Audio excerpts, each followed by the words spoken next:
මදාවර මිත්‍රේ ඔබ සැමට ප්‍රීතිමත් සබත් දවසක් ප්‍රාර්ථනා කරනවා. අපි සුපුරුදු පරිදි තවත් පරිච්ඡේදයකට ඇවිල්ලා තිබෙනවා. විශේෂයෙන් අපි සතියක් පාසා එල්තරව පොත ඉගෙන ගනිමින් සිටිනවා. විශේෂයෙන් අද දවසේ ඉගෙන ගන්නට යනා වූ පරිච්ඡේදය ඉතාම වැදගත් ඔබත් මගිත් ගැලවීම සඳහා. අපි ඉගෙන ගන්නට යන්නේ එල්තරව 12 වෙනි පරිච්ඡේදය. අපි මේ ශුද්ධ වූ ආලෝකය නැත්නම් උන්වහන්සේගේ එළිදරව් කිරීම ඉගෙන ගන්නට පෙර අපි අපේ ජීවිත උන්වහන්සේට බාර කරමු. මොකද සියල්ල එළිදරව් කරන්නේ උන්වහන්සේ. මම නැවත නැවත කියනවා මෙය මගේ අර්ථකථනයක් නොවේ.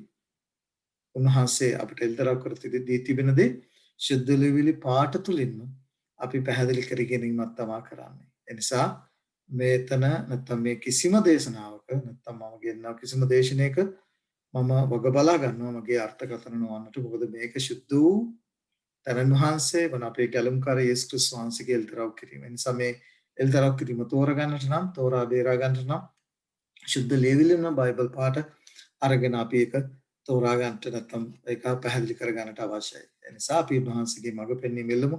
උන්වහන්සේගේ බලය අවශ්‍යයි මේ දේ අපිට තේරුම් ගන්නට. අහසත් පොළොවත් මා පාලනය කරන්නා වූ සබත් දවසේ ස්වාමීන් ආදරවන්කාර දේව කෙරණී වහන්සේගේ නාමයට ගෞරවවත් මම ප්‍රසසවතත් වේවා.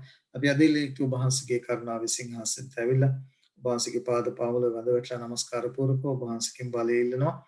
ශුද්ධ ලේවිල තේරුම් ගන්නට වහන්සේ පොරොන්දු වෙලා තිනවා. ඉල්ලන්ට වහන්සේ ශුද්ධාත්ම බලය දෙන බවට. ඒ නිසා මේ මහත් වූ පොරොන්දුවේ ප්‍රකාරයට ශුද්ධාත්ම බලය නබ පූර්ණවත් කරලා වහන්සේ අපට එල්තරව කර තිබෙනවා. මේ ශුද්ධ වූ එල්තරව කිරීම තේරුම් ගන්නට මටත් ඒ වගේම උගන්වනව මටත් අසන්නව රවන්නව සීල් දනාට ආශිර්වාද කරන්න කියලා ඉල්ලමින් ඔබ වහන්සේගේ බලත් වහන්සේට අප සීල් දනාගේ ජීවිත බාර කරන්නේ කැප කරන්නේ යේසුස් වහන්සේගේ අතිශය උතුම් වූ ප්‍රේමණීය වූ නාමසාමය. දැන් සහෝදර සහෝදරිය අද දවසේදී මම ඔබට ප්‍රකාශ කළ ආකාරයට එල්දරව් 12 වෙනි පරිච්ඡේදය ඉගෙන ගන්න යනවා. මේ 12 වෙනි පරිච්ඡේදය ඔබත් මගෙත් ගැලීමට ත්‍රාමත් වැදගත් වෙන කාරණයක් තිබෙනවා. ඒ තමයි මේ එල්දරව් 12 වෙනි පරිච්ඡේදයේ දෙවියන් වහන්සේගේ එකම ශුද්ධ වූ සබාව එළිදරව් කර දී තිබෙනවා. දැන් ඔබට ප්‍රශ්නයක් වෙන්නට පුළුවන්. ඇත්තටම උන්වහන්සේ මේ ශුද්ධ වූ සබාව නැත්නම් උන්වහන්සේගේ ලයින් මිලිට ගත්තා උන්වහන්සේගේ සබාව එළිදරව් 12 වෙනි පරිච්ඡේදයේ පැහැදිලි කරලා නැත්නම් එළිදරව් කර තිබෙනවද කියන කාරණේ ඔබට ප්‍රශ්නයක් වෙන්න පුළුවන්. ඇත්තටම ඒක උන්වහන්සේ පැහැදිලිව එල්තරව් කර තිබෙනවා. උන්වහන්සේගේ ස්වභාවය මොකක්ද කියන දේ එල්තරව් 12 වෙනි පරිච්ඡේදයේ එල්තරව් කර දී තිබෙනවා. ඒ නිසා අපි මම මේ මෑතකදී මගේ මිත්‍රයෙක් එක්ක විශේෂයෙන් මේ දේව වචනේ අසන්නා වූ ඉගෙන ගන්නා වූ සහෝදරයෙක් එක්ක කතා කරනකොට ඔහු ප්‍රකාශ කරපු දෙයක් තමයි හරි අමාරු නේ දෙවියන් වහන්සේගේ ස්වභාවය මොකක්ද කියලා හොයාගන්න. මොකද මමත් ගොඩාක් අපහසුතාවයට පත් වෙලා ඉන්නේ. බොහෝ දෙනෙක්ගේ දේශනා අහනවා. ලෝකේ බොහෝ නිකායන් තිබෙනවා, සිය ගණනක් තිබෙනවා. හැමෝම කියන්නේ අපි තමයි දෙවියන් වහන්සේගේ ඉතිරි ස්වභාවය. එතකොට සාහන වියුල් තත්ත්වයක් මුළු ක්‍රිස්තියානි ලෝකයේම අපි දන්නවා ක්‍රිස්තියානි සභා දහස් ගණනක් තිබෙනවා. එතකොට මේ ක්‍රිස්තියානි සභා දහස් ගණනින් අපි කොහොමද උන්වහන්සේගේ ඉතිරි ස්වභාව සොයාගන්නේ කියන කාරණේට අද මිනිස්සු ඒ අවස්ථාවට පැමිණ තිබෙනවා. කොහොමද මේ සියලු ක්‍රිස්තියානි සභා අතරින් උන්වහන්සේගේ අසහාය වස්තුව එනම් උන්වහන්සේගේ ශුද්ධ ස්වභාව ඉතිරි ස්වභාව සොයාගන්නේ කොහොමද කියන කාරණේට මිනිස්සු බොහෝ දෙනෙක් පැමිණ තිබෙනවා. ඒ අය සොයනවා උන්වහන්සේගේ ඉතිරි ස්වභාව. ඒ අයටයි මේ එල්තරව් 12 වෙනි පරිච්ඡේදයකයි උන්වහන්සේ සාතන් පුළුවන් තරම් උත්සාහ කරනවා දෙවියන් වහන්සේගේ දරුවන්ට උන්වහන්සේට අවංක ලෙස ප්‍රේම කරන දරුවන්ගෙන් මේ එල්තරව් පොත ඈත් කරලා තියෙනවා. මොකද ඒක මම මේ එල්තරව් පොත පටන් ගැනීමේදීම කිව්වා.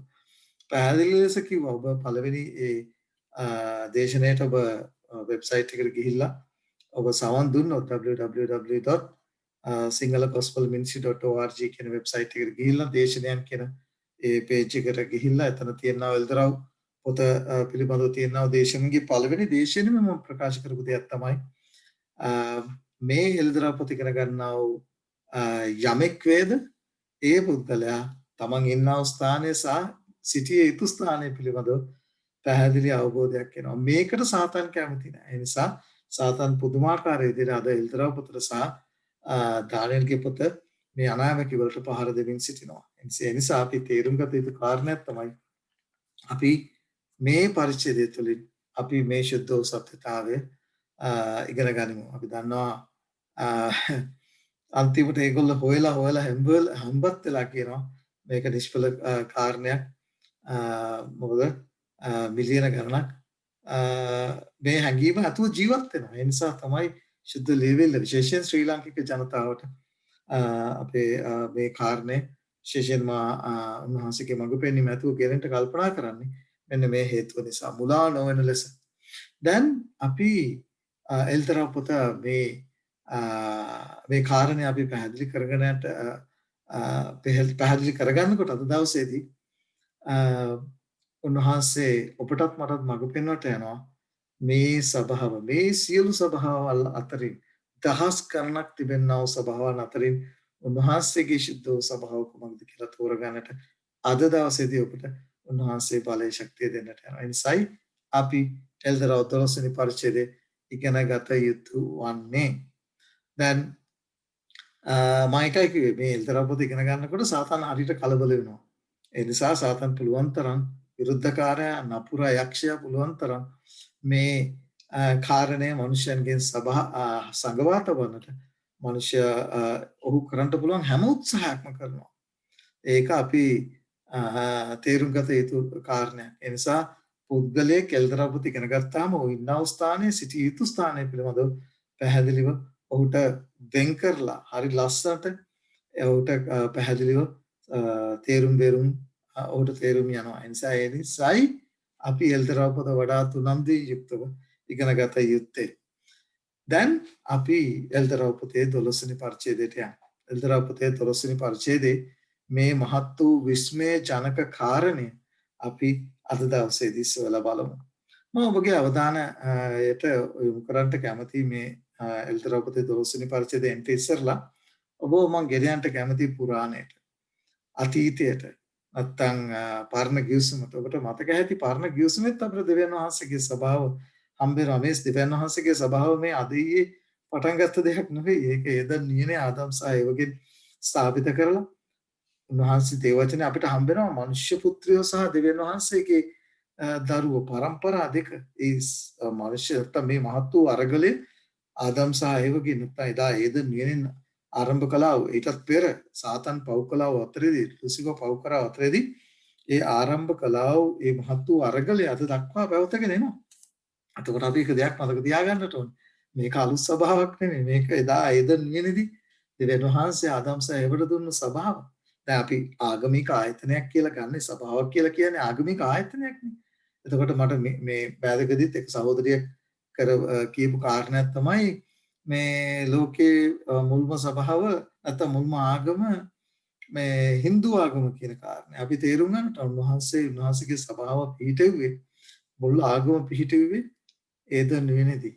ඒ ආදම් සේවට දුන්නා දවසක් දෙවියන් එක්ක ගත කරන්න. ඒකනේ ආගම කියලා කියන්නේ. ඒකනේ ආගම කියන්නේ අපි දෙවියන් එක්ක ගත කරන එක. ඒ නිසා මුල කොතනද කියලා අපි හැමෝම සොයන්නට ඕනේ. එතකොට අපට සම්බ වෙනවා මොකද්ද මුල් ආගම, පළමු ආගම මොකද්ද කියන කාරණේ. මම ඒ කියන්නේ මේ කතා කරන්න යන්නේ මම අපිට කිරි පැහැදිලි කිරීමක් කරලා දුන්නේ. අපි කතා කරන්න යන්නේ අද දවසේදී එල්දරව් පොතේ 12 වෙනි පරිච්ඡේදය. මම ඔබට ප්‍රකාශ කළේ මොකද පරණ ගිවිසුමෙත් අපිට හම්බ වෙනවා යේසුස් වහන්සේ කතා කරලා කියනවා නෝවාගේ දවස් මෙන් මනුෂ්‍ය පුත්‍රයාගේ දවසුත් එන්ට යනවායි කියලා. එතකොට නෝවාගේ කාලයේදී උන්වහන්සේට සභාවක් තිබුණා. නැත්නම් උන්වහන්සේට වෙන් කරව ඒ ස්ථානයක් තිබුණා. ඒ නිසා තමයි උන්වහන්සේ නෝවට කිව්වේ නැව් කීපයක් හදන්න කිව්වේ. උන්වහන්සේ කිව්වේ එක නැවක් හදන්න කියලා. ගැලවෙන්න තිබුණ එකම මාර්ගයයි. ඒ තමයි නෝවා විසින් සාදපු නැව. ඒ නැවට ඇතුල් විය යුතු තිබුණේ ඇදහිල්ලෙන් යුක්තව. මොකද ඒකට හේතුව දැන් මිනිස්සු ගොඩක් වෙලාවට තර්ක විතර්ක ගේන්නේ තමන්ගේ ඇසට පෙනෙන දේ තමන්ගේ මනුෂ්‍ය විඥාණයට අනුව නැත්නම් මනසට දැනෙන තමන් හිතන විදියට අනුව තමයි මිනිස්සු තීරණය ගන්න. දැන් දෙවි කෙනෙක් පිළිබඳව දැන් තව සහෝදරයෙක් මට ඊයේ පෙරේදා වීඩියෝ එකක් කරලා තිබුණා. ඒකට පිළිතුරු දෙන්නයි කියලා මරියම් පිළිබඳව ලංකාවෙම එක්තරා ජ්‍යොතිෂ වේදිකෙක් දෙවියන් වහන්සේට අපහාස කරනවා, මවීපිට අපහාස කරනවා, දේව වචනයට අපහාස කරන එක බලනකොට ඇත්තටම මට හිනා යනවා. වෙන දෙයක් මට හිතෙන්නේ නැහැ, මට තරහා යන්නේ නැහැ. මට ඒක ඒ මනුෂ්‍යයා කතා කරන දේවල් ගැන දකිනකොට ඉතින් ඒ ගැන මම විශේෂිත දේශනයක් මගේ සහෝදරයට පොරොන්දු වුණා මම ඒක ඉදිරිපත් කරනවා කියලා මම ඒක ඉදිරියේදී කියන්න බලාපොරොත්තු වෙනවා. නමුත් අපි මතක තියාගන්නට ඕනේ මේ ආගම කියන දේ දෙවියන් වහන්සේ කියන දේ මිනිස්සු දැකලා නැහැ. දෙවියන් වහන්සේ අපි අදහන්නේ සුදු ලියවිලි ලියා තිබෙන දේ. මේක ඒ පුද්ගලයා අර්ථකථනය කරන්නේ මෝඩකම. මේක නිකන් මේ මහා පුහු දෙයක් හැටියට හඳුනන්නේ. ඒ නිසා ඒකේ ඔහුගේ අදහස ඔහුගේ මතය. නමුත් අපි එක දෙයක් මතක තියාගන්න ඕන. කාටද වැරදුනේ කියන කාරණය. දැන් එදා නෝවාගේ ජලගල්මැදි දැන් එහෙම උනේ නැහැයි කියලා කියනවනම් ඒකත් ප්‍රශ්නයක් නේ. මොකද යේසුස් වහන්සේ කියනවා නෝවාගේ දවස් මෙන්න. එතකොට යේසුස් වහන්සේ නෝවා ගැන කතා කරා. එහෙම යේසුස් වහන්සේ බොරුකාරයෙක්ද? ඒක මම විශේෂ දේශනයක් මම ඔබට ඉදිරියේදී කියනනම් ඒ කාරණා පිළිබඳව. නමුත් අපි මතක තබා ගන්න ඕනේ උන්වහන්සේ නෝවාගේ කාලේදී උන්වහන්සේ ගැලවෙන පිණිස එක මාර්ග කීපයක් නෙවෙයි, මාර්ග දෙකක් නෙවෙයි, මාර්ග රාශියක් නෙවෙයි. ගැලවෙන පිණිස එක මාර්ගයයි උන්වහන්සේ සූදානම් කර තිබුණේ. ඒ නෝවා විසින් සාතුපු නැව. ඒකට මිනිසයන් ඇතුල් විය යුතුව තිබුණේ කොහොමද? ඇදහිලි යුතුව. මොකද මිනිස්සු ජලකල්මක්වත් නැත්නම් වර්ෂාවක්වත් උන් දැකලා තිබුණේ නැහැ. ඊට පෙර නැත්නම් ඒ ජලකල්මට පෙර පොළොව තිබුණේ පින්නේ. ඒ නිසා මිනිස්සු නොදැකපු දෙයක් කෙරේ විශ්වාස කරන්නට නෝවා ආරාධනා කරා. නමුත් මිනිසයාගේ විඥාන නැත්නම් මිනිසයා කල්පනා කරන දේ පදනම් කරගෙන මිනිසයා ඒ දේ ප්‍රතික්ෂේප කරා. මොකද දැකලා තිබුණා. නමුත් කාටද වැරදුනේ? කාටද හරි ගියේ? ඒක තේරුම් ගන්නට ඕනේ අපි. ඒ නිසා නෝවා සහ ඔහුගේ පවුලේ අය නැවට ඇතුල්ලා ජීවිතය බේරගත්තා. අදටත් ඔබට තියෙන්නේ මේ කාරණා දෙක. මනුෂ්‍ය විඥාණයෙන් නැත්නම් ඔබ හිතන පතන විදිහට ඔබගේ බුද්ධිය ඔබට දැනෙන විදිහට ඔබ හිතන විදිහට ඔබ තීරණය කරනවද නැත්නම් සුදු ලියවිලි ලියා තිබෙන දේ විශ්වාස කරලා අදහමින් උන්වහන්සේ ඔබට සූදානම් කර තිබෙන ගැලවීම උරුම කරගන්නවද කියන කාරණයටයි ඔබ තීරණය කරන්න ඕනේ. ඒ නිසා උන්වහන්සේ ඔබට පැහැදිලි මනසක් ඔබට පැහැදිලි තෝරා ගැනීමේ නිදහස දීලා තිබෙනවා. තෝරගන්නට ඇදහිල්ලෙන් යුක්ත උන්වහන්සේ කියා තිබෙන දේ පිළිගන්නවද? ආදර්ශය දීලා තිබුණා නෝවාගේ කාලේ. නෝවාගේ කාලේ මිනිස්සු තමන් හිතපු දේ තමන් දැකපු දේ විශ්වාස කරන්න කියලා සදාතට විනාශ වුණා. නමුත් නෝවා ඇදහිල්ලෙන් යුක්තව නැවක් හදලා ඔහුගේ පවුලත් ඔහු බේරගත්තා. ඒ නිසා තීරණය ඔබ සතුයි. ඒ නිසා එදා තිබුණේ නැව් කීපයක් තිබුණේ නැහැ. එදා තිබුණේ එකම මාර්ගයයි. ඒ මාර්ගයට මිනිස්යන්ව ආර්දනා කරා. ඒක අපි තේරුම් ගන්න ඕන. ඒ නිසා ඒ සංසේ පැහැදිලිව කියනවා ලූක් පොතේ 17 වෙනි පරිච්ඡේදයේ 26 වෙනි පදේ මම පුළුවන් තරම් මේ දේශනාවේදී බයිබල් පාඩ ඔබට දෙන්නට බලාපොරොත්තු වෙනවා. මොකද කියවනකොට කාලය වෙන නිසා ඔබගේ වගකීම මේ බයිබල් පාඩ කියවලා තේරුම් ගන්න ඕන. වාසේ පැහැදිලිව කියනවා. ඒ ස්වාංශගේ පැමිණීමට පෙර නෝවාගේ කාලය වගේ එන්ට යනවායි කියලා මිනිස්සු කමින් බොමින් සරණ පවා ගනිමින් සරණ පවා දෙමින් සිඩ්නවා ජලගල්ම පැමිණ වුන් ගසාගෙන යනතුරු මිනිස්සු නදන සිටියයි කියලා. ඒ නිසා ඒදී අපි තේරුම් ගන්නට ඕනේ. ඒ නිසා තේරුම් ගන්නට ඒ නිසා උන්වහන්සේ පැහැදිලිව එදා ගැලවෙන්න දීලා තිබුණේ එකම මාර්ගයයි. අදත් උන්වහන්සේ දී තිබෙන්නේ එක මාර්ගයයි. අපි ඒක සුද්ධ ලියවිලින්ම දැනගෙන ගන්න ඕන. පෞල්තුමා පැහැදිලිව කතා කරන එපිස පොතේ 4 වෙනි පරිච්ඡේදයේ 5 වෙනි පදේ කොහොමද කියන්නේ? ඇත්තේක ස්වාමින් වහන්සේ එක ඇදහිල්ල එක බෞද්ධිස්මයක්. ඇදහිලි කොටක් නැහැ. බෞද්ධිස්ම කීපයක් නැහැ. තියෙන්නේ එක බෞද්ධිස්මයි. එක ඇදහිල්ලයි. එහෙනම් එදා නෝවාගේ කාලය වගේ ජලගල්මේදී විනාශ වෙන්න තිබුණ එකම ආරක්ෂිත ස්ථානයක් පමණයි. ඒ වගේම උන්වහන්සේගේ පැමිණීමට ආසන්නව ජීවත් වෙන ඔබත් මම මේ කාලේ තියෙන්නේ එකම ආරක්ෂක ස්ථානයක් පමණයි. මොකද මට මේක කියන්නට අවශ්‍යලා තිබුණ එල්දරපොතේ 12 වෙනි පරිච්ඡේදයේ ආරම්භ කරන්න පෙර ඔබට පොඩ්ඩක් සසඳන්න ඕන අද අපි ජීවත් වෙන කාලය සහ පරණ කිවිසුමේ ඒ සිදුවන සිද්ධිය. මොකද එල්දරපොතේ අපි හොයාගන්න ඕනේ. හොයාගන්න යන්නේ මේ ආරක්ෂිත වාසස්ථානය මොකක්ද කියලා. අද අපි ජීවත් වෙන වර්තමාන කාලේ අපි ඉන්නව ආරක්ෂිත ස්ථානේ මොකක්ද කියලා. ඒ නිසා දැන් යම් කෙනෙකුට කල්පනා වෙන්න පුළුවන් එහෙමනම් එතකොට මේ රැළට අයිති නැති නැත්නම් උන්වහන්සේගේ රැළට අයිති නැති පැහැදිලිව කියනවා එසේ එක රැලක් දෙක රිදීරෙක්ද වන්නේ කියලා උන්වහන්සේම කතා කරලා කියනවා. එතකොට ඉන්න පුළුවන් එක රැලයි.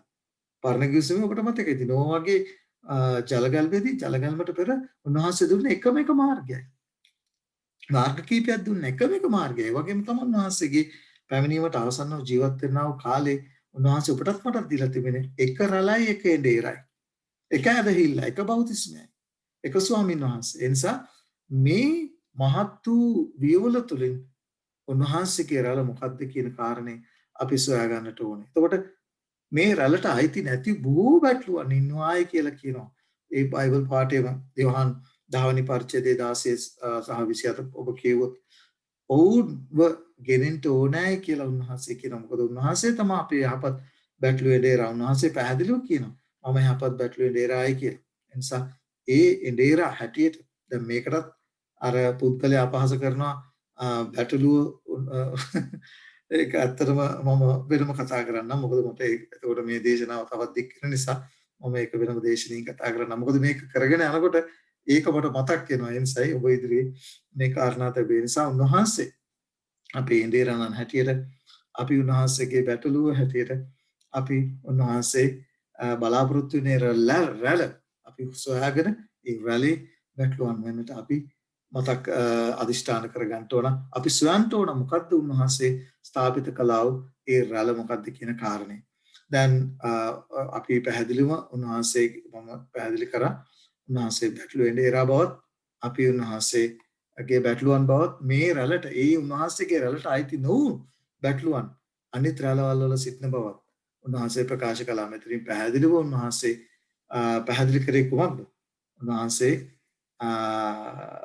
දැනන් හිටියා. උන්වහන්සේගේ දිව්‍ය ඥාණයෙන් උන්වහන්සේ දැනන් හිටියා. කොහොමද? අපි දන්නවා උන්වහන්සේ කිව්වා පළවෙනි මතේ 24 වෙනි පරිච්ඡේදයේ දුන්නා පළවෙනි අනතුරුවගේම තමයි කොහොමද? කිසිවෙක් මුලා නොවෙන්න බලාගනින්න.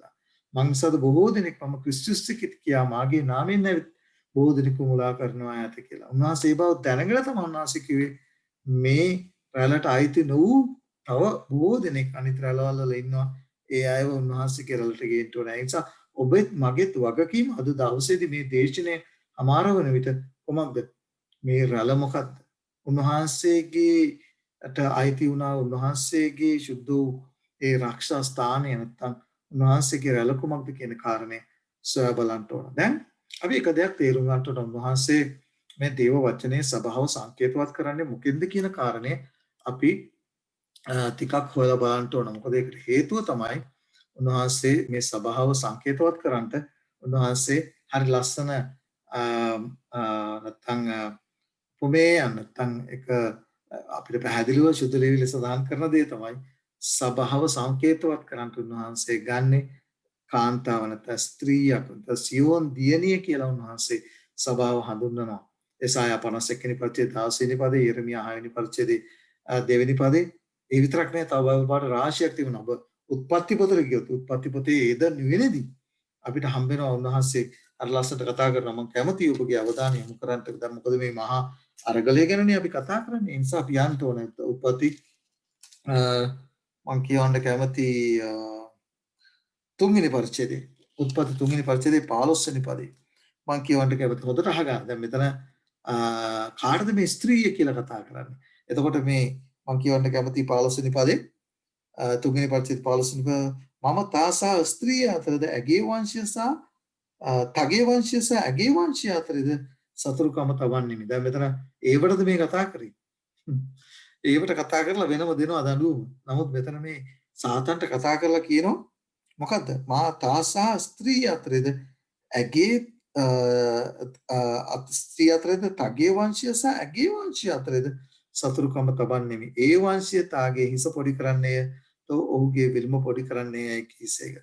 උන්වහන්සේ ස්ත්‍රියට කතා කරා. දැන් උන්වහන්සේ ස්ත්‍රියට කතා කරලා උන්වහන්සේ ස්ත්‍රියට ඒ අදාළ දඩුවම නැත්තම් දෙනවා. නමුත් මෙතන ඊට පෙර උන්වහන්සේ කතා කරන්නේ උන්වහන්සේගේ ශුද්ධ වූ ස්වභාවය එතන කතා කරන්නේ. මොකද මම ඔබට පැහැදිලි කරා.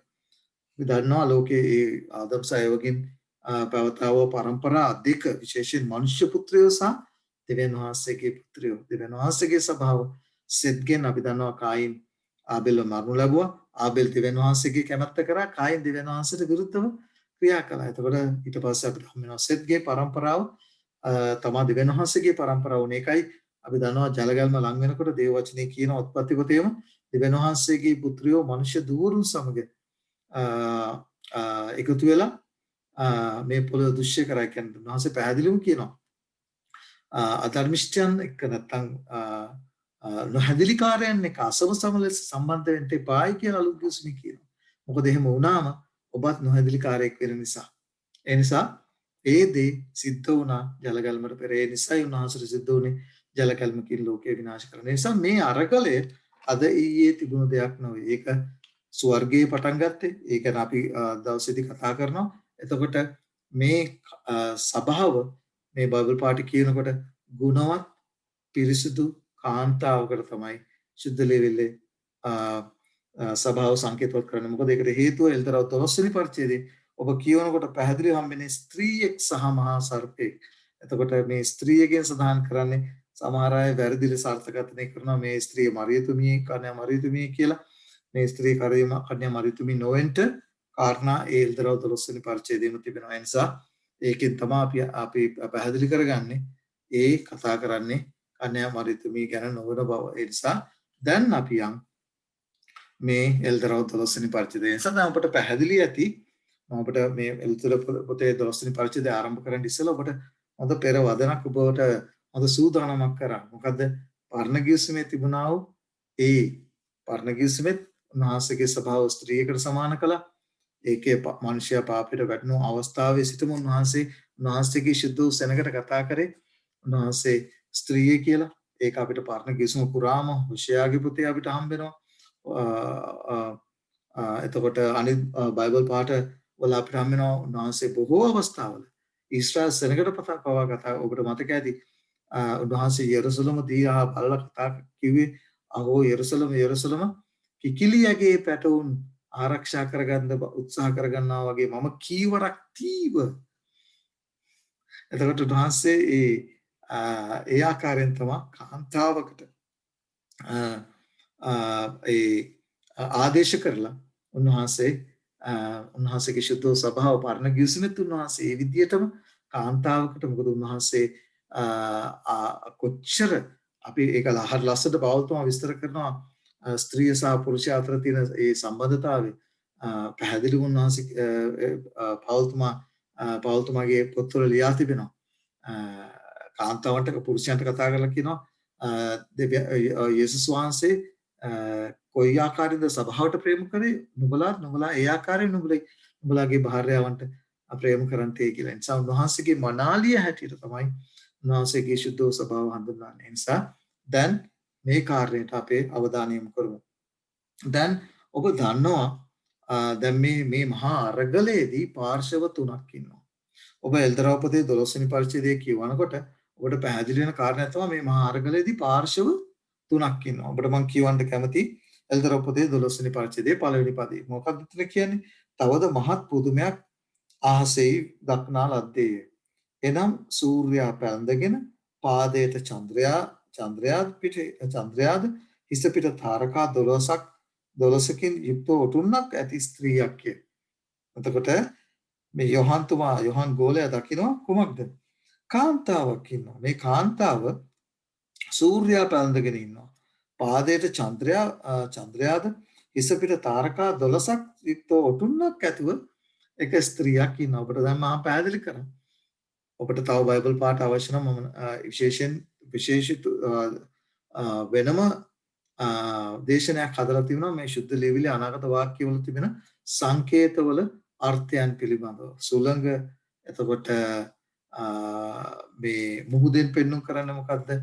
පොළවෙන් කාන්තාරයෙන් පෙන්눔 කරන්නේ කුමක්ද කියන කාරණය අදාළ කරලා වෙනම දේශනයක් හදලා තිබෙනවා. මේ සංකේතාත්මකව මේ සංකේත වලට අදාළ බයිබල් පාඨ අපි ශුද්ධ ලේවිල්ලෙන් අනිත් බයිබල් පාඨ අරගෙන ඒවා හරිය ලස්සනට පැහැදිලි කරලා දෙනවා. සුළඟින් එතකොට මුහුදෙන්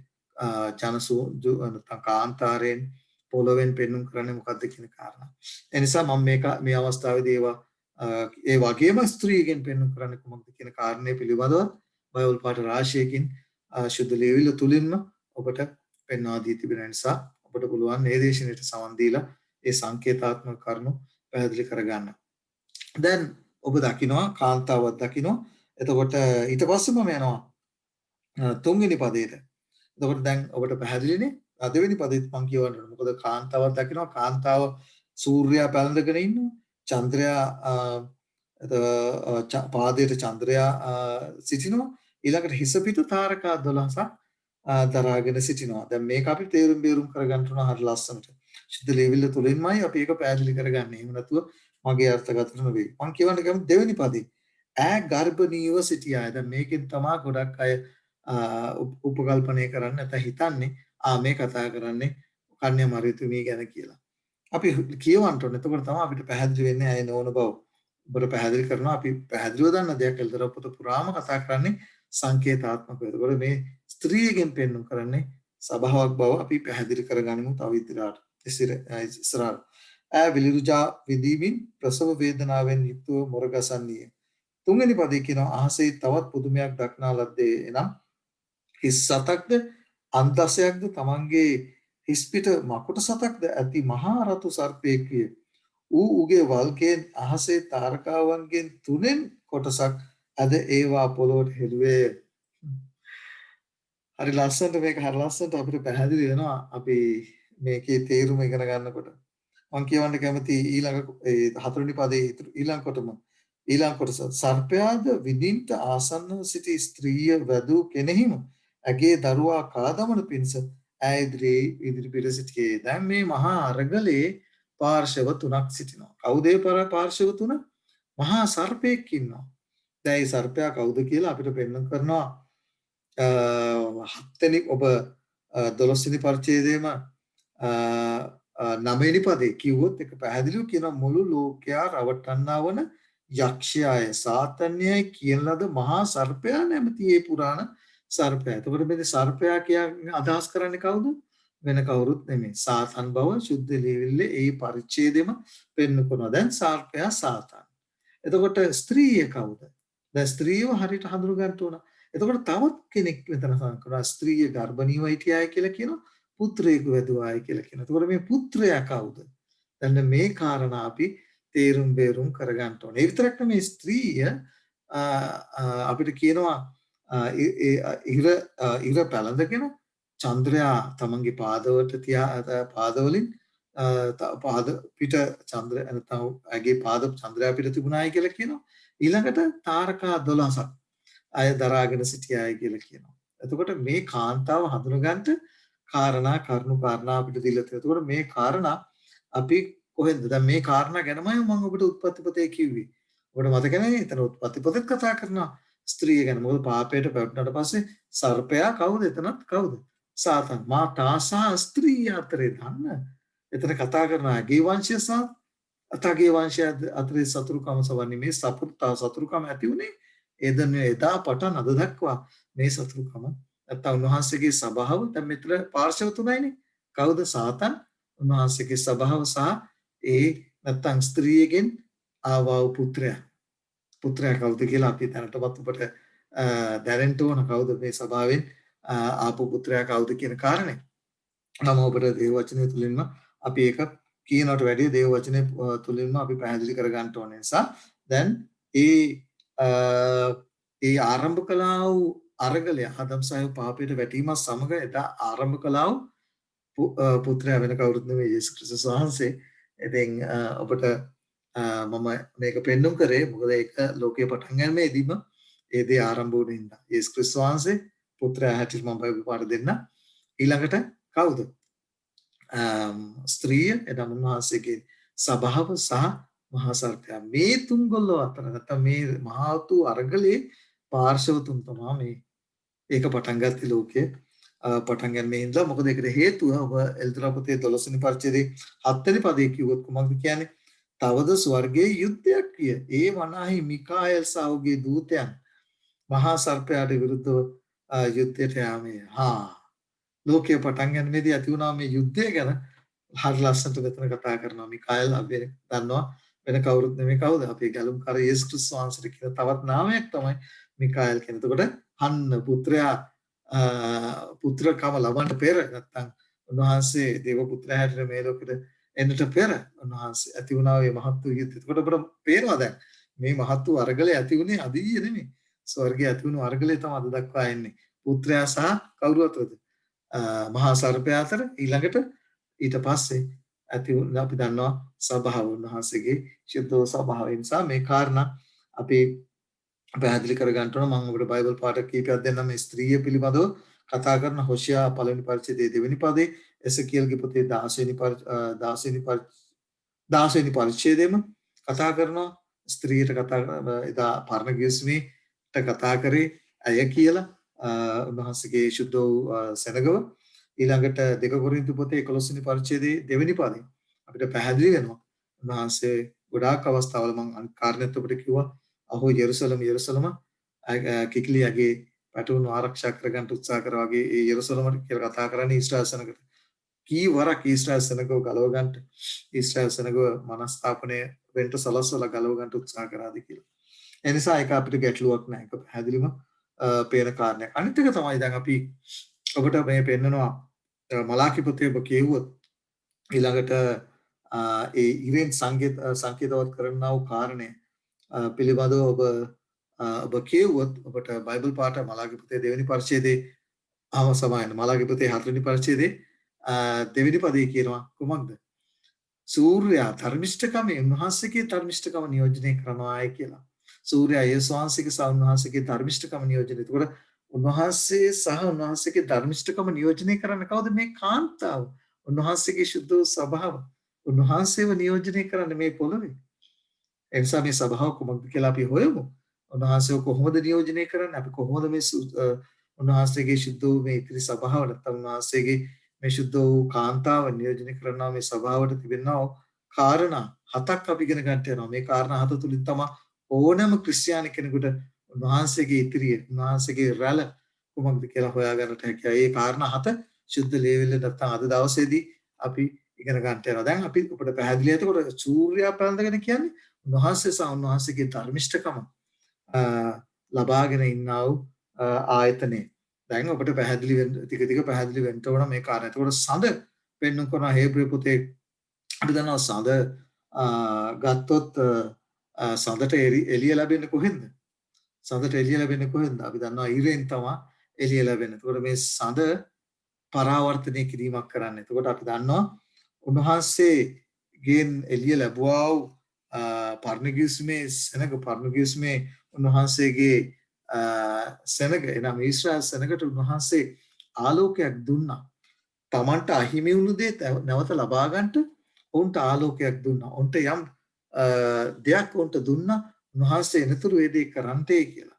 ඒ තමයි අපි දන්නවා මණ්ඩප මෙහි පුදු පූජා මෙහි දුන්නා ගැලවීමේ සලස්මේ කොටසක් හැටියට.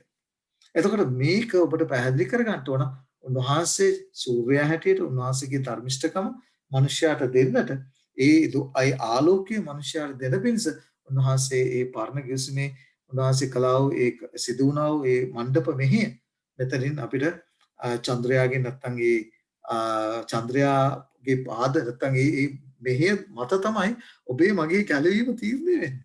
එනිසා ඒ සභාව නියෝජනය කරන්නේ ඔබත් මමත්. එතකොට ඔබගෙත් මගෙත් ගැලවීම තීරණය කරන්නේ කොහොමකින්ද? මොකද පාපයට කමාව ලැබෙන්නේ ඒ මණ්ඩප මෙහෙය තුලින්. පරණ ගිවිසුමේ මනුෂ්‍යයන්ට පව් කමාව ලැබුණේ කොමක් කරනකොටද? ඒ මණ්ඩප මෙහෙය තුලින්. අලුත් ගිවිසුමේ අද අපි ජීවත් වෙනා වූ කාලේ ඔබටත් මටත් පව් කමාව ලැබෙන්නේ උන්වහන්සේ දැන් ස්වර්ගයේ කරන්නා මෙහෙය තුලින්. ඒ නිසා ඒ මත තමයි උන්වහන්සේගේ ශුද්ධ වූ ස්වභාව රැඳිලා තියෙන්නේ. ඒ මත තමයි උන්වහන්සේගේ ස්වභාව හිටගෙන ඉන්නේ. එනිසා මේ සේවය පරණ ගිවිසුමේ වෙන්න පුළුවන් අලුත් ගිවිසුමේ වෙන්න පුළුවන්.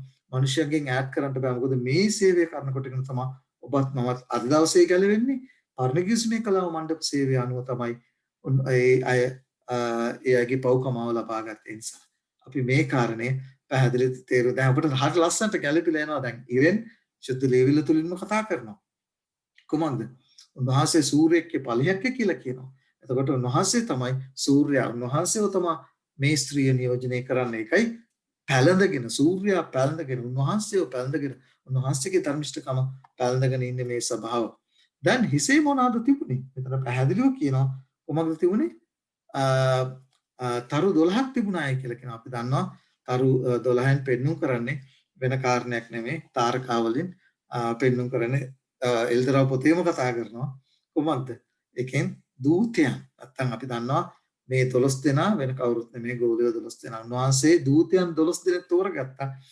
අලුත් කිවිසුමේ උන්වහන්සේගේ ස්වභාව ඉදිරියට කරගෙන යන්න. එතකොට මේ සභාවේ ආරම්භය අලුත් කිවිසුමේ ආරම්භය ඒක අමතක කරන්න එපා.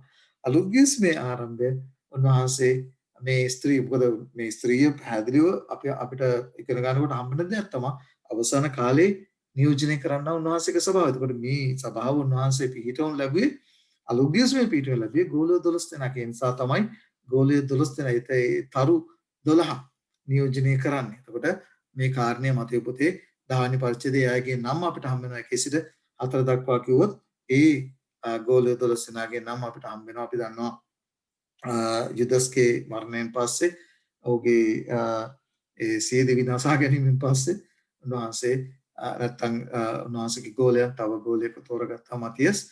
අපි දන්නවා ඒ 12 දෙනා ඒ ආකාරයෙන් නියෝජනය කරන නිසා අපිට දැන් පැහැදිලි කාන්තාව නියෝජනය කරන්නේ කවුද? සුද්ධෝ සභාවක්. ඒ සභාව ක්‍රිස්තුස් වහන්සේ සහ උන්වහන්සේගේ ධර්මිෂ්ඨකමේ වස්ත්‍රය පැළඳගෙන පාදයට චන්ද්‍රයා එනම් උන්වහන්සේ ඒ ධර්මිෂ්ඨකම ලැබෙන්නේ කොහොමද? උන්වහන්සේගේ සභාවට ඒ ධර්මිෂ්ඨකම ලබා ගන්නට උන්වහන්සේ යම් ක්‍රමයක් ගැලවීමේ සලස්මක් දීලා තිබෙනවා. පරණ කිවිසුමේ උන්වහන්සේ ගැලවීමේ සලස්මක් දුන්නා. ඒ දේම අලුත් කිවිසුමේ උන්වහන්සේ දැන් කරමින් සිටින නිසා මේ ගැලවීමේ සලස්ම මත තමයි උන්වහන්සේගේ සභාව පිහිටලා තිබෙන්නේ. වෙන කිසි දෙයක නොවේ. උන්වහන්සේගේ ධර්මිෂ්ඨකමේ වස්ත්‍රය ලැබෙන්නේ ඒ ගැලවීමේ සලස්ම මත. බලන්න මේ ගැලවීමේ සලස්ම පවා අද දවසේදී මිනිස්සුන්ගෙන් කොච්චර ඈත් කරලා තිබෙනවද කියලා. උන්වහන්සේ දවසේදී කරන්නා වූ ඒ සේවය. ඒ නිසා මේදී අපි පැහැදිලිව තේරුම් ගත වෙනවා. ඒ නිසා දැන් සූර්යයා පැලඳගෙන චන්ද්‍රයා මත තාරකා 12ක් දරාගෙන ඉන්නා වූ ස්වභාව මොකක්ද කියන කාරණේ අපි තේරුම් ගන්නවා. දැන් අපි පැහැදිලිව දන්න දෙයක් මේක උන්වහන්සේගේ ස්වභාව නැත්නම් උන්වහන්සේ විසින් එදා ගෝල 12 දෙනාගෙන් පිහිටුම් ලැබුවා වූ ස්වභාව. දැන් මේ මොකක්ද කියන මේ ස්වභාව මොකක්ද කියලා හොයාගන්න ඉපේ. ඒකනේ වැදගත් වෙන්නේ. දැන් මේ කාරණේදී අපි දකින්න දෙයක් තමයි එල්දරව් පොතේ 12 වෙනි පරිච්ඡේදයේ 2 ඉඳන් 5 දක්වා ඔබ කියවුවොත් මේ ස්ත්‍රිය මොකද කරන්නේ? එල්දරව් පොතේ 12 2 ඉඳන් 5 කිව්වොත් දරුවෙකු බිහි කරනවායි කියලා කියනවා. කවුද මේ දරුවා? අපි දන්නවා දරුවා වෙන කවුරුත් නෙමේ උන්වහන්සේ අලුත් කිවිසුමේදී උන්වහන්සේ මනුෂ්‍යත්වයේ ගැනීම තමයි පෙන්වු කරා. දැන් ඔබට කල්පනා කරන්න පුළුවන් එතකොට මේක මරියතුමිට අදාළ ගන්නේ මරියතුමිට අදාළ වෙන්නේ නැද්ද කියන කාරණේ. ඔබ තේරුම් ගන්නට ඕන. ඊට පස්සේ මේ ස්ත්‍රිය කතා කරලා කියනවා මේ ස්ත්‍රිය ගැන කතා කරලා කියනවා ස්ත්‍රියද කාන්තාරයට පලා ගියායි කියලා. පස්වෙනි පරිච්ඡේදයේ අවසාන කොටස. එතකොට 1260 දවසක් ඈ පෝෂණය කරන පිණිස දෙවියන් වහන්සේ විසින් ඈට පිළිල් කරන ලද ස්ථානයක් ඈට තිබුණේ කියලා. ඒතකොට මේක මරියතුමිට ගැලපෙන්නේ නැහැ. අපි දන්නවා 1200 දැන් මේ කාලය ගණන් කරනකොට අපි දන්නවා දවසක් සමානයි අවුරුද්දක්. මරියතුමිය අවුරුදු 1260 කාලයක් ජීවත් වුණේ නැහැ. ඒ නිසා තමයි අපි කියන්නේ මේක මරියතුමියට නෙවෙයි අදාළ වෙන්නේ. මොකද එල්තරව පොතේ පැහැදිලිව සංකේත මාර්ගයෙන් කතා කරන්නේ. එතකොට මේ දරුවා පිළිබඳව වෙන කවුරුත් නෙමෙයි උන්වහන්සේ පැහැදිලිව කියනවා ඒ වංශය නම් පියවරුන් දවුන්ගේ අලුත්ගිස්මේ පවල්තුමා පැහැදිලිව කතා කරනවා මාංශාකාරයෙන් උන්වහන්සේ පැමිණියේ ඔවුන්ගෙන් මේ කියලා. ඒ නිසා උන්වහන්සේ තමයි ඊට පස්සේ ඔබට මම තව බයිබල් පාඩ දෙන යෙසායාගේ පොතේ පැහැදිලිව කියනවා ලදරුවා කවුද කියලා.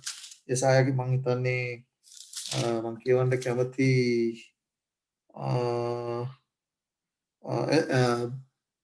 යෙසායාගේ පොතේ 7 වෙනි පරිච්ඡේදයේ 14 වෙනි පදේ කියන හැබැයි ස්වාමීන් වහන්සේ නුඹලට ලකුණක් දෙනසේක බලව කන්‍යාව ගර්භණීක පුත්‍රයෙකු වදා එම්මානුවෙල් යන නාමය තබන්නීය කියලා කියනවා.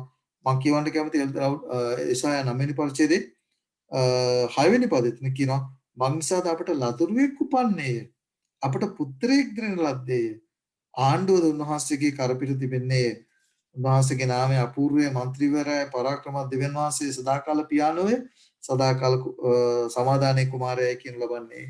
ඊට පස්සේ කියනවා උන්වහන්සේ මෙතෙන් පටන් සදාකාලටම දාවිද්ගේ සිංහාසනයත් ඔහුගේ රාජ්‍යත් යුක්තියෙන්ද ධර්මිෂ්ඨකමින්ද ස්ථීර කර පිහිටවන පිණිස ඒවා කෙරෙහි උන්වහන්සේගේ ආණ්ඩුවේ විශාලත්වයටත් සමාදානයටත් කෙලවරක් නොවන්නේය. උන්වහන්සේට ආණ්ඩු බලය. දැන් මෙතන එල්දරාපතේ මේ උන්වහන්සේගේ ආණ්ඩු කිරීම ගැන කතා කරන එකයි මම මේ බයිබල් පාඩේ ඔබ ඉදිරියේ තැබුවේ. දැන් මේ දරුවා උපත ලබනවා. ඊට පස්සේ මොකද කරන්නේ? ඊට පස්සේ මොකද උනේ මේ දරුවාට? දැන් මම මේ කාරණේ කියන්නම්. ඊට පස්සේ කියනවා ස්ත්‍රී මම කියවන්නේ 4 වෙනි පදේ. ඌ උගේ වල්ගේ නහසේ තාරකාවෙන් 3 කොටසක් අද පොළොවට. කවුද මේ සාතන් උගේ වල්ගෙන් අහසේ තාරකාවන්ගෙන් 3 කොටසක් අද ඒවා පොළොවට හෙළුවේ. සාතන් ස්වර්ගයේ කරපු දේ ඔබ දන්නවනේ. ස්වර්ගයේ දේවදූතයන්ගෙන් 3න් එකක්. ඔහු තනියම වැටුන්නේ නැහැ. ආසේ නැත්තම් ස්වර්ගයෙන් 3න් එකක් අරගෙනයි මේ පොළොවට හෙළු ලැබිය ඔහු. ඒ නිසා ඒකත් හරි ලස්සනට පැහැදිලිව අපිට පැහැදිලි වෙන කාරණයක්. ඉතින් ඒ නිසා මම විශේෂයෙන් ඊට පස්සේ මම ඔබට කියවන්න කැමති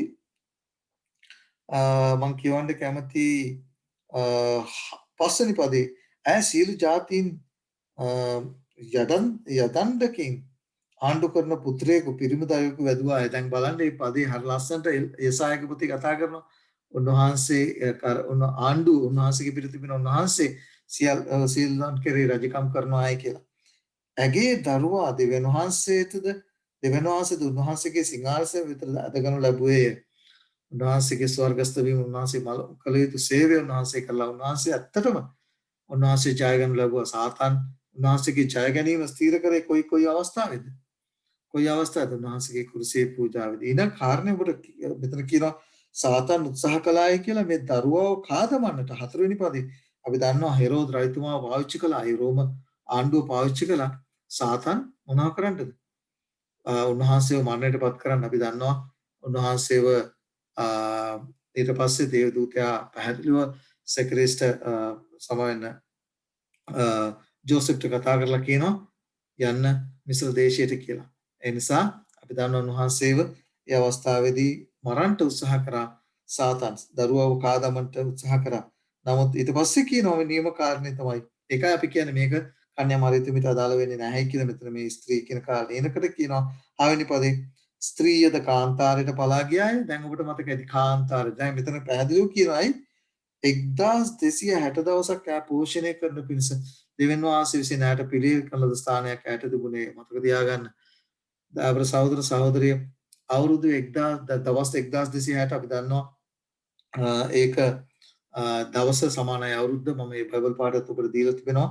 විශේෂයෙන් ඔබ කියවුවොත් ඒ එසකියල්ගේ පොතේ මම ඒ බයිබල් පාඩේ ඔබට ලියාගත්ත දවස් සමානයි අවුරුද්දයි කියන කාරණේ මම හිතන්නේ ඒක මේ PowerPoint slides වල තියෙන්න ඕන. ඒ නිසා ඔබට මම මේ බයිබල් පාඩේ මෙතන සඳහන් කරලා තියෙනවා. ඒ නිසා අපි මතක තියාගන්න ඕන අවුරුදු 1260ක කාල පරිච්ඡේදයක් අපි ඒ අනාගත වාක්‍යයක් ඉගෙන ගත්තා. ඔබ දන්නවා ක්‍රිස්තු වර්ෂ 538 සිට ක්‍රිස්තු වර්ෂ 1798 දක්වා කාල පරිච්ඡේදයක රෝමානු සභාව විසින් මිලියන ගණනක් උන්වහන්සේට විශ්වාසවන්තව හිටියා මේ ස්ත්‍රිය නැත්නම් උන්වහන්සේගේ ස්වභාවයේ විශ්වාසවන්තව හිටියා වූ සෙනග මරණය ලැබුවා. නැත්නම් වේද සාක්ෂිකයන් හැටියට එයාගේ ජීවිත පූජා කළා. ඇයි මොකක් නිසාද? තමන්ගේ ඇදහිල්ල නිසා. තමන් ඒ සුද්ධ වූ සත්‍යතාවය නිසා. ඒක අපි තේරුම් ගත යුතුම කාරණයක්. උන්වහන්සේගේ ඒ සෙනග කුමක්ද කරේ? ඒ සෙනග තමන්ගේ ජීවිත පූජා කළා. තමන්ගේ ඇදහිල්ල නිසා. ඒ නිසා අපි පැහැදිලිව දන්න කාරණයක් මොකද කරේ? අපිට පේනවා අපි මේ කාරණේ අපි ඉගෙන ගත්තා. වෙන කවුරුත් නෙමේ මහා සර්පයා කවුද? සාතන්. එහෙම නැත්නම් ලුසිෆර් නැත්නම් යක්ෂයා තමයි ඒකෙන් පෙන්වන්න කරන්නේ. අපි බයිබල් පාඩේ ඔබට කියන්න ලැබුවා. දැන් හෙළුවේ කවුද කියලා අපි දැනගත්තා. ස්වර්ගයෙන් හෙළුවේ කවුද? උන්සාවගේ දූතයන් තමයි 3න් එකක් අපි දන්නවා හෙළනු ලැබුවා. දැන් කවුද සාතන් මරන්නට උත්සාහ කරේ? වෙන කවුරුත් නෙමෙයි. සාතන් මරන්නට උත්සාහ කරේ යේසුස් වහන්සේව. ඊට පස්සේ තමයි අපි මම මේ කාරණේ ඔබ ඉදිරියේ ප්‍රකාශ කළා. කොයි ආකාරයෙන්ද සාතන් උත්සාහ කරේ උන්වහන්සේව කුඩා අවදීදීම මරණයට පත් කරන්න. ඊළඟට අපි දන්නවා උන්වහන්සේ මේ ස්ත්‍රියට උන්වහන්සේගේ සුද්ධ වූ ස්වභාවට පීඩා කළා. අපි දන්නවා සාතන් මේ ලදරුවාව ඝාතනය කරන්න උත්සාහ කළාට පස්සේ ඔහු ඊට පස්සේ ස්ත්‍රියට පහර දෙන්න පටන් ගත්තා. එල්දරව් 12 වෙනි පරිච්ඡේදයේ 13 වෙනි පදයේ පැහැදිලිව කියනවා තමා පොළොවට හෙළුණු ලැබූ බව මහා සර්පයා දුටු කල හෙතම පිරිමි දරුවා වැදූ ස්ත්‍රියට පීඩා කළේය. දරුවව පොඩි කාලෙම නැත්නම් යේසුස් වහන්සේ කුඩා අවදියේම ඉපදුණු ගාම විනාශ කරන්න උත්සාහ කරා උන්වහන්සේගේ සේවය අඩපණ කරන්න. නමුත් ඔහුට ඒක කරන්න බැරුණාට පස්සේ දරුවව ස්වර්ගයට ඔසවා ගත්තට පස්සේ මොකද කරේ? ස්ත්‍රියට පීඩා කරා. කොච්චර කාලයක්ද? 1260ක කාල පරිච්ඡේදයක් උන්වහන්සේ ඒ පීඩා කරන්නට පටන් ගත්තා. ඒ නිසා අපි මතක තියාගන්නට ඕනේ සාතන් මුළු ලෝකයේම විශේෂයෙන් රවටන්නට පෙළඹිලා ඉන්නවා. ඔබ කාලය පිළිබඳව විශේෂයෙන් ස්ථාන දෙකක කතා කරනවා. ඔබට පේනවා එසකේල් කිපොතේ වෙන්න හම්බ වෙනවා බයිබල් පාඩේ දවසක් අවුරුද්දක් කියලා ගණන් කරන්නට අවශ්‍යයි කියන කාරණේ එසකේල් කිපොතේ 4 වෙනි පරිච්ඡේදයේ 6 වෙනි පදයට ඔබ කියුවොත් දවසක් අවුරුද්දක් ගින් ගණන් කරන්නට ඒ කියලා උන්වහන්සේම අපිට අවවාද අනුශාසනා දීලා තියෙන නිසායි අපි කියන්නේ අවුරුදු 1260ක කාල පරිච්ඡේදයක් සාතන් විසින් රෝම සභාව පාවිච්චි කරා කොමක් කරන්නද? උන්වහන්සේගේ ධර්මිෂසනක උන්වහන්සේ සභාවට නැත්නම් ස්ත්‍රියගේ නියෝජනය කරා උන්වහන්සේගේ සභාවට. ඒක ඉතිහාසයේ ලියා තිබෙන දෙයක්. ක්‍රිස්තුවර්ෂ 538 1790 දක්වා නැපෝලියන්ගේ බර්තිය කියන සෙම්පතිය එවකට හිටියව පෞතුමා විරාජිත ගන්න අවස්ථාව දක්වාම ඔබ දන්නවා රෝම සභාව විසින් සම්මූල ලෙස නැත්නම් පුදුමාකාර ලෙස ක්‍රිස්තියානිසර අඳුරු යුගයේ හැටියට හඳුන්වන මේ කාල පරිච්ඡේදයේ පුදුමාකාර විදිහට ඝාතනය කළා වූ ආකාරය නිසා අපිට කියනවා මේ පීඩා වලින් බේරෙන්නට උන්වහන්සේගේ සෙනග නැත්නම් සභාව තමා බිල්ඩින් එකක් නෙමෙයි සභාව කියන්නේ උන්වහන්සේගේ සෙනග. ඒ නිසා ගොඩනැගිල්ලක් නෙමෙයි. ඒ නිසා අපි පැහැදිලිවම දන්න දෙයක්. ඒ උන්වහන්සේගේ සෙනග විවිධ ස්ථානවලට පලා ගියායි කියලා අපිට සුද්ධ ලේවිල්ලේ ඉතිහාසයේ අපිට හම්බ වෙනවා. සමහර අය ගුහාවල හැංගිලා හිටියා. සමහර අය එක එක කැලෑ ප්‍රදේශවලට වනාන්තර ප්‍රදේශවලට ගිහිල්ලා ඒ අය සැඟවිලා හිටියා.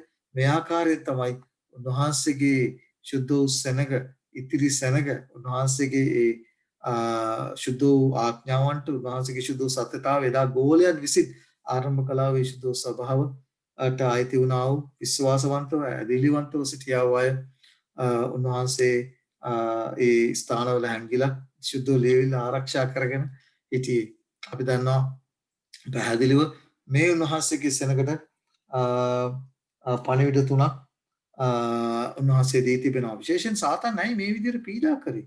ඒකට හේතුව තමයි උන්වහන්සේ සුවිශේෂිත පණිවිඩයක් උන්වහන්සේගේ සුද්ධ සභාවට නැත්නම් ඒ නියෝජනය කරන්නා ස්ත්‍රියට උන්වහන්සේ බාර දීලා තිබෙනවා.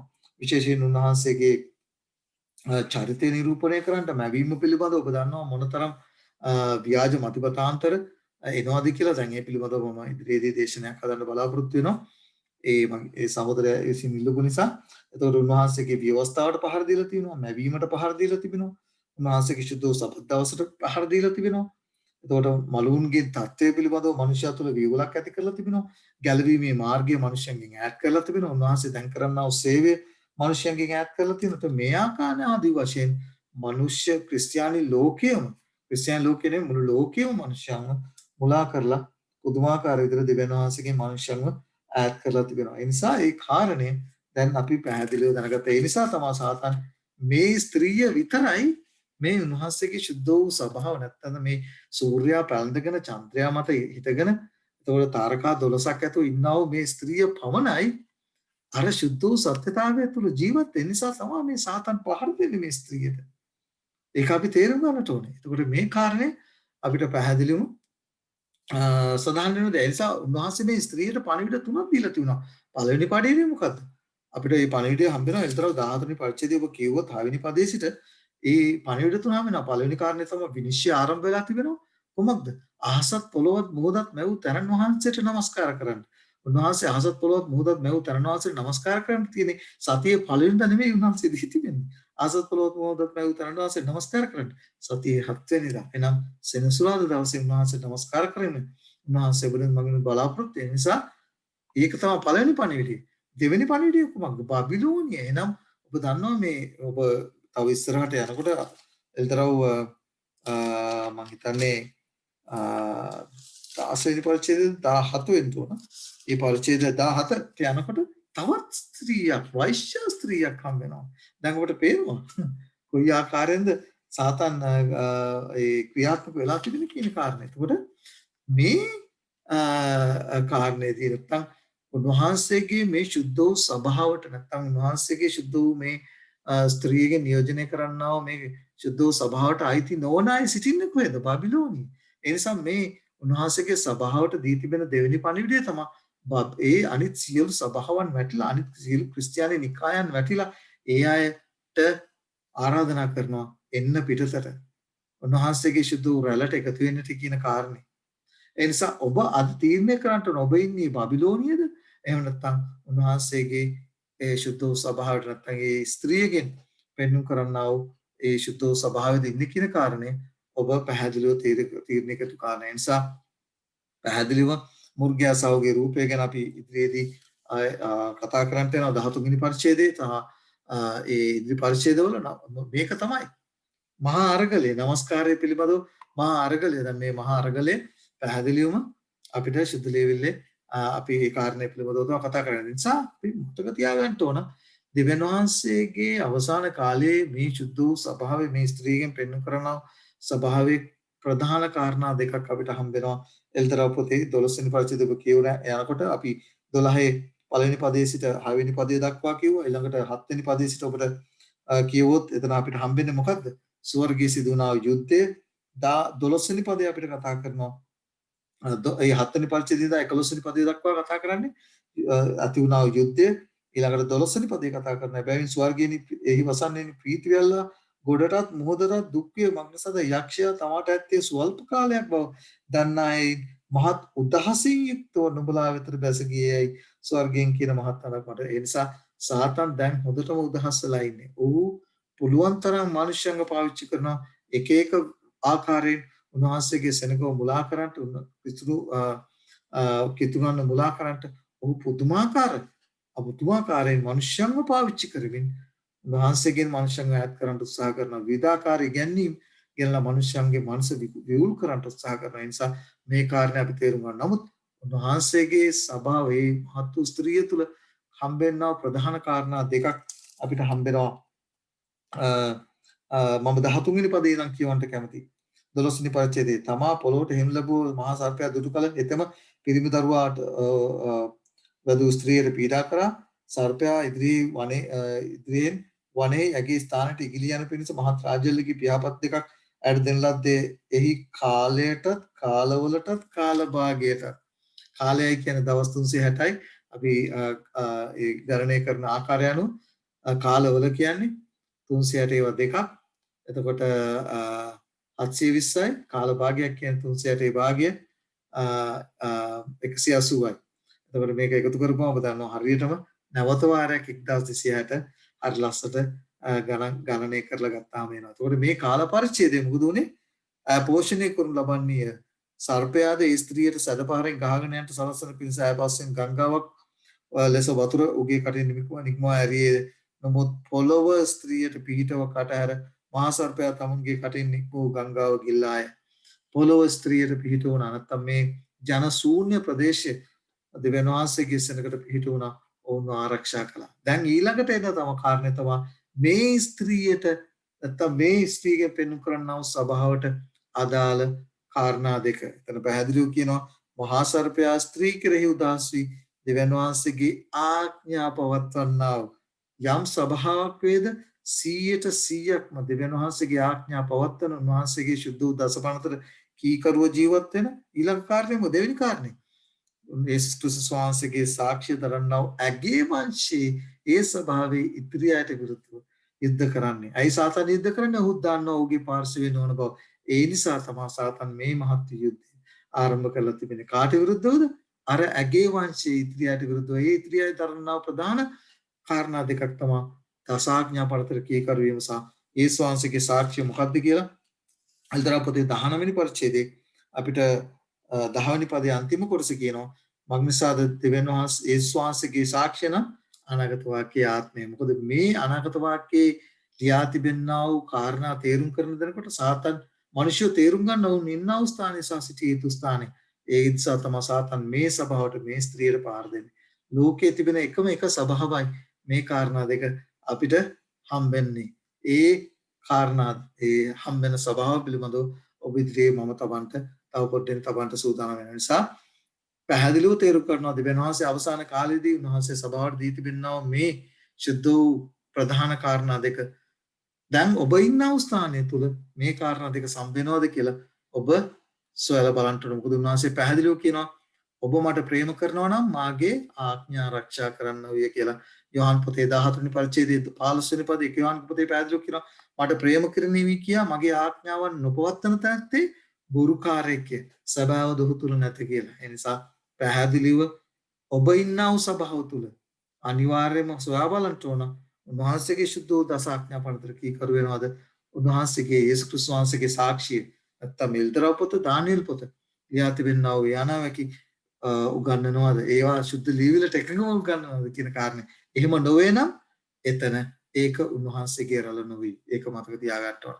ඊළඟට එල්දරා 12 වෙනි සහ 14 වෙනි පරිච්ඡේද දෙකේම උන්වහන්සේ අපටත් මටත් උදව් කර තිබෙනවා උන්වහන්සේගේ ස්වභාව හඳුන ගන්නට. ඒ නිසා දැන් අපි යම් මේ කාරණා ටික හඳුන ගන්නට. පළවෙනි කාරණේ තමයි අඳුරු කාලය තුල තමයි 1260ක කාල පරිච්ඡේදයක් ඇතුළත අවුරුදු 1000 ක්‍රිස්තු වර්ෂ 534 සිට 1798 දක්වා කාල පරිච්ඡේදයක් තුල ඇයි මේ සෙනඟ තමන්ගේ ඇදහිලි වෙනුවෙන් තමන්ගේ ජීවිත බිලදුන්නේ ජීවිත පූජා කරේ?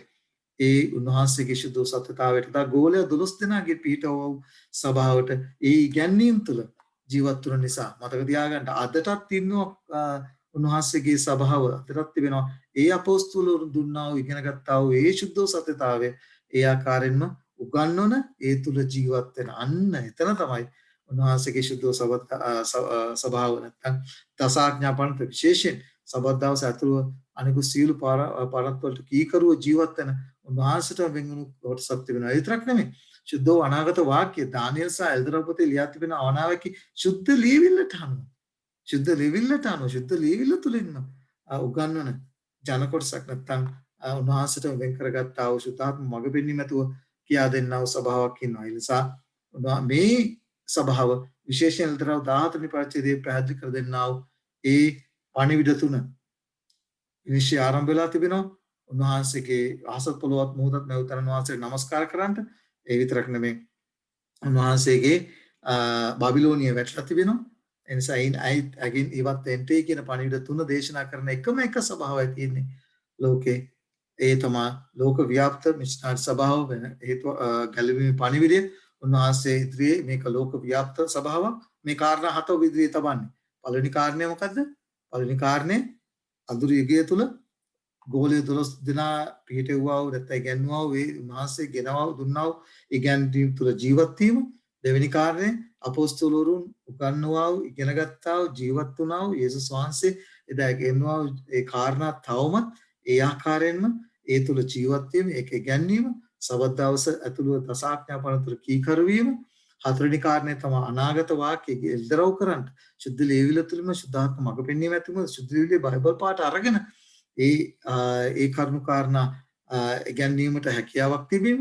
පස්වෙනි කාරණේ තමයි විශේෂයෙන් එල්දරව් පොතේ 14 වෙනි පරිච්ඡේදය සඳහන් වෙනා මේ පණිවිඩ තුන මනුෂ්‍යයන්ට දේශනා කිරීම ලෝකයේ පුරාම විස්තරිත තිබෙනා වූ මේ කාරණා. ඒක හත්වෙනි කාරණේ තමයි උන්වහන්සේ කර්ණ කොටගෙන ගැලවීම ලැබෙන බව.